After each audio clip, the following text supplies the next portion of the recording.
pierwsze wrażenia z Norwegii są takie, że szukałam couchsurfingu i byłam bardzo zadowolona, bo znalazłam fajnego hosta, który miał po mnie wyjść na dworzec autobusowy.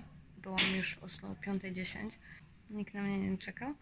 Próbowałam się z nim kontaktować, a po 2 godzinach stwierdziłam, że muszę znaleźć jakiś inny pokój.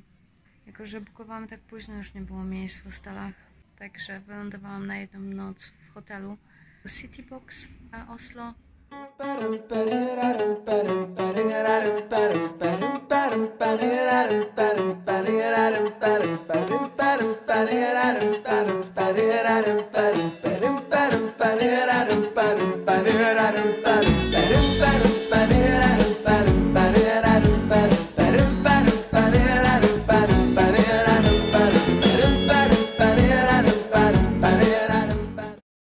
Czytałam, że Oslo jest raczej kompaktowe, także da się spokojnie zobaczyć wszystkie najważniejsze rzeczy, zabytki, muzea, chodząc, co mi się bardzo podoba, bo lubię chodzić po miastach. Szczerze mówiąc, po Sztokholmie Oslo wydaje mi się małym, spokojnym, miłym miasteczkiem.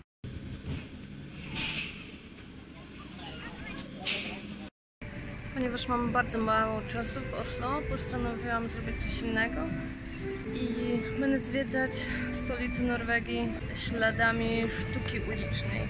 Jest dostępny na stronie Visit Oslo taki przewodnik z mapą interaktywną pokazującą wszystkie graffiti.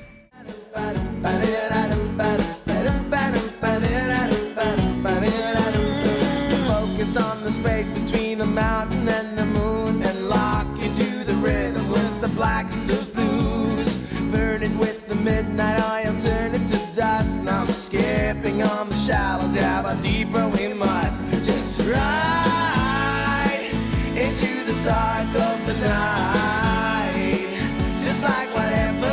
Ride into forever where nobody is ever gone.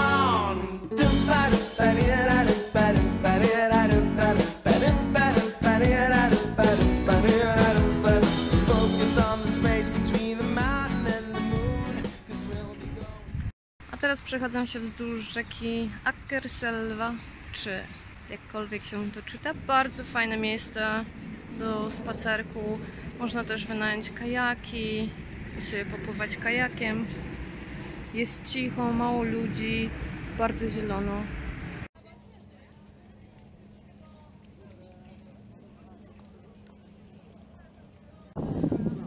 W momencie, jak tylko doszłam do opery, zrobiło się już więcej ludzi, więcej turystów.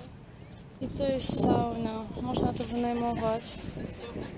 Czyli jest się w saunie, a później można się ochłodzić w tej wodzie. Szkoda, że jestem sama, bo to się wynajmuje kilka osób. I znowu to samo. Czyli jak znajduję jakieś fajne miejsce do jedzenia, to kompletnie nie jestem głodna. A jak jestem głodna, to nic nie mogę znaleźć. Into the dark of the night, just like whatever. Ride into forever where nobody is ever gone. A jeszcze wam muszę powiedzieć, że miasto jest bardzo łatwe w nawigacji. Ja już po tych 2 godzinach chodzenia, szukając murali czy graffiti, chodziłam z mapą, a już teraz stwierdziłam, że nie ma sensu. Tak jak wam mówię, jest naprawdę bardzo proste. Są takie punkty orientacyjne, właśnie tam opera, to tam jest stacja główna, czyli tam jest centrum. Chcę wam pokazać twierdzę Akershus. Znowu, bardzo przepraszam, nie mam pojęcia, czy to jest Akershus. Sprawdzać te informacje, jak gadam głupoty, to tutaj gdzieś się pojawi sprostowanie. A to jest forteca. Jestem teraz na tym trawiastym murku. Tam już jest ulica, wybrzeże. Jest tu bardzo cicho, bardzo spokojnie. Nawet nie wiecie, jak to powietrze ładnie pachnie.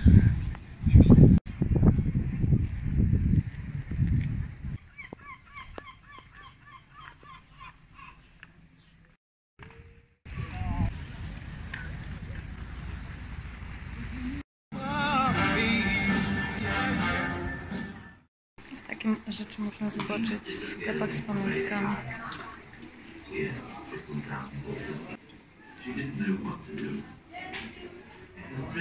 Marysiu, Pawle i Piotrusiu, nie wiedziałam, że wy byliście już w Norwegii. A patrzcie, ile waszych podobizn jest.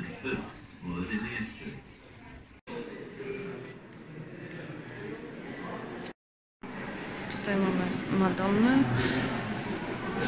a naprzeciwko skrzyk.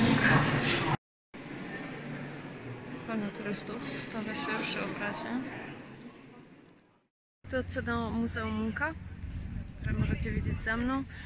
Muszę wam powiedzieć, że jestem trochę rozczarowana. A wstęp jest płatny, kosztuje 120 koron, ale nie o to chodzi. Chyba spodziewałam się większej wystawy. Wystawa fajna, tylko że jest tylko jedna. Chodziłam, pytałam się. Myślałam, że po prostu nie mogę trafić na jakieś schody czy coś. Ale tak naprawdę jest tylko jedna wystawa, która pokazuje dużo artefaktów z życia z domu Munka i kilka obrazów, plakaty. Tak naprawdę można wszystko zwiedzić w ciągu 30 minut. Były ciekawe dokumenty, na przykład o wersjach obrazu Krzyk, 8-minutowy. Były też dłuższe filmy, 50-minutowe, ale na przykład nie było żadnej możliwości, żeby usiąść, trzeba było oglądać to stojąc. A w każdym razie to muzeum pozostawiło taki niedosyt. Teraz wybieram się już do ostatniego punktu, który zdążę, mam nadzieję, zwiedzić przed wylotem na północ, mianowicie park Ekeberg. Duży park założony w 2013 roku. Wchodzę na górę, na której jest ten park. Widzicie tam w dole to kąpielisko. Powiem wam, że gdybym nie leciała za kilka godzin, to na pewno bym się tam zatrzymała i wykąpała. Ekebergsparken. Dla tych, co nie chcą się przemęczać, polecam tramwaj, ale spokojnie można tu wejść. I bardzo dużo ludzi widziałam po drodze na rowerze. Na pewno o wiele lepiej się zjeżdża niż wjeżdża. Na piechotę od Muzeum Munka zajęło mi to 30 minut. 2,5 km. Patrzcie mapkę i tutaj jest lista rzeźb. Focus on the space between the mountain and the moon, 'cause we'll be going through it on a witch's broom. I'm blowing like a candle, baby, burning with lust. It's so simple yet so complicated, dangerous, but we'll ride into the dark of the night, just like whatever. Zatrzymałam się na kawie i patrzcie, co jest na dole. Ślub. Into forever where nobody has ever gone.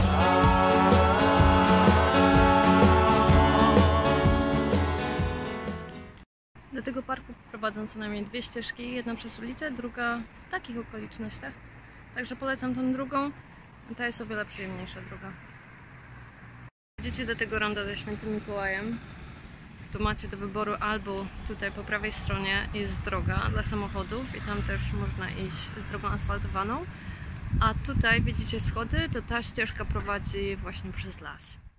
Kolejna śmieszna uwaga, o ile w Kopenhadze i Sztokholmie, jak ludzie mnie zaczepiali, to zwracali się do mnie po angielsku, zakładając, że jestem turystą, zresztą zgodnie z prawdą. Natomiast w Oslo, jak ktoś do mnie podchodzi i czegoś chce, się czasami zdarza, szczególnie ludzie proszący o papierosy, przed chwilą pani mnie zaczepiła, pytając się o drogę, zwracają się do mnie po norwesku. No ciekawe. Co do rankingu w moim eksperymencie o odśmiechiwaniu się, Oslo stoi wyżej niż Kopenhaga i Sztokholm, gdzie średnio co 12 osoba się do mnie odśmiechiwała. Tutaj co 9. W ogóle bardzo trudno jest nawiązać kontakt wzrokowy w tych krajach. Ludzie raczej się na ciebie nie patrzą, chyba że są innymi turystami albo emigrantami.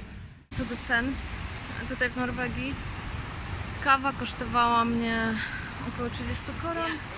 Dla porównania, na dworcu autobusowym o 5 nad ranem Cola kosztowała 36, mała butelka, a wstęp do toalety też jest płatny. Co więcej, nie można płacić gotówką, trzeba płacić kartą i wejście do tego wspaniałego przybytku kosztuje, uwaga, uwaga, 20 koron.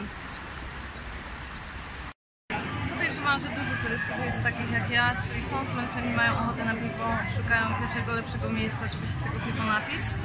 To w Oslo, w knajpie, które się nazywa Scotsman, małe piwo kosztuje 74 korony.